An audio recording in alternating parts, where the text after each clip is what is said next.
we should abandon the term capitalism.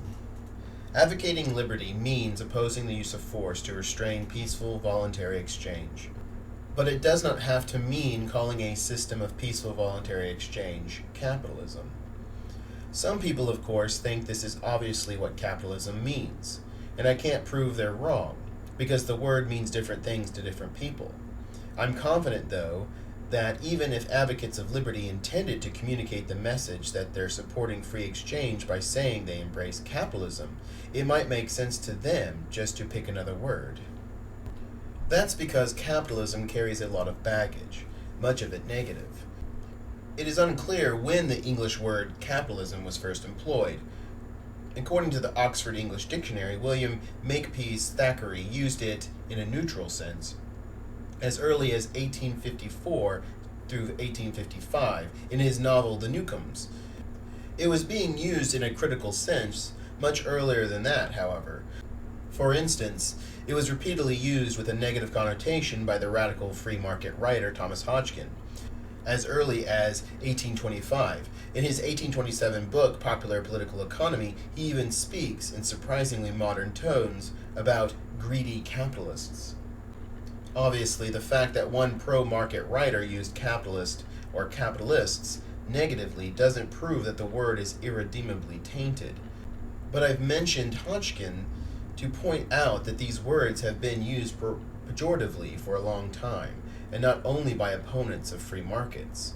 Today, I think it's pretty clear that many people who talk about capitalism or capitalists aren't thinking about freedom at all.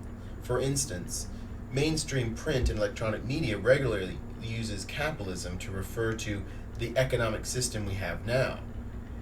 It's relatively common to hear capitalism employed as a synonym for dominance of workplaces and society by the owners of substantial capital assets. Advocates of liberty don't need to be identified as supporters of capitalism in either of these senses.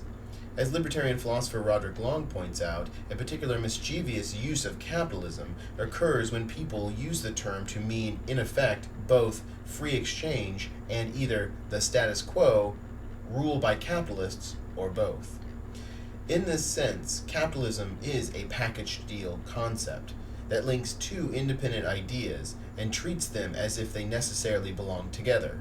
Advocates of liberty have every reason not to support this use of capitalism, unless they want to endorse the dubious notion that free markets involve privilege and lead to hierarchy, abuse, and poverty. To a significant degree, the economic system we have now is one which many peaceful voluntary exchanges are absent. An interlocking web of legal and regulatory privileges benefits the wealthy and well-connected at the expense of everyone else. Think patents and copyrights, tariffs, restrictions on banking, occupational licensing rules, land use restrictions, etc. The military-industrial complex fuels unbelievable amounts of money at gunpoint from ordinary people's pockets and into the bank accounts of government contractors and their cronies. Subsidies of all kinds feed a network of privileged businesses and nonprofits, and the state protects titles to land taken at gunpoint or engrossed by arbitrary fiat before distribution to favored individuals and groups. No, the economies of the United States, Canada, Western Europe, Japan, and Australia, at least, aren't centrally planned. The state doesn't assert formal ownership of most of the means of production. The state involvement at multiple levels in guaranteeing and bolstering economic privilege makes it hard to describe the economic system we have now as free. So if capitalism means the system we have now, anyone who favors freedom has good reason to be skeptical about capitalism. The privileges that mark the existing economic order, whatever we call it, disproportionately benefit those with the most political influence and the greatest wealth. And the network of privileges preserved by the state tends in various ways to boost the privileges of capitalists in the workplace. As regards the workplace, state-secured privilege reduces the possibility of self-employment by raising capital requirements and otherwise increasing costs of entry while simultaneously reducing the resources people might be able to use to start and maintain their own businesses. It also imposes legal restraints on union activity that reduces workers' capacity to bargain effectively with employers, including legislation like the Wagner Act, which tames unions and reduces their nonviolent bargaining options.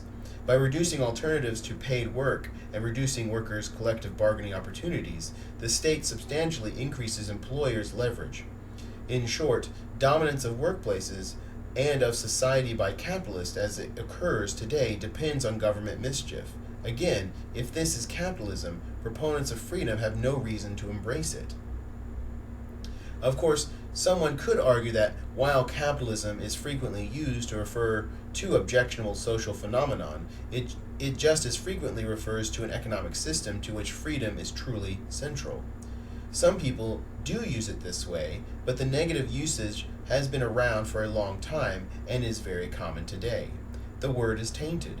And when people in the streets of countries throughout the developing world chant out their opposition to capitalism, meaning, in reality, not genuine freedom, but rather unjust dominance by Western powers and their privileged corporate cronies, I think it's vital for advocates of liberty to be able to make clear that the system of statist oppression the protesters are naming isn't the system we favor.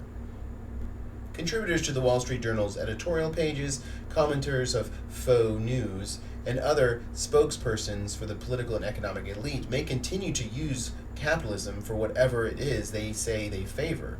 They're not libertarianism's natural allies, and there's no reason for libertarians to emulate them. Support for free markets is quite consistent with saying goodbye to capitalism. We Should Abandon the Term Capitalism was written by Gary Chartier, originally published with The Freeman, and read by James Tuttle.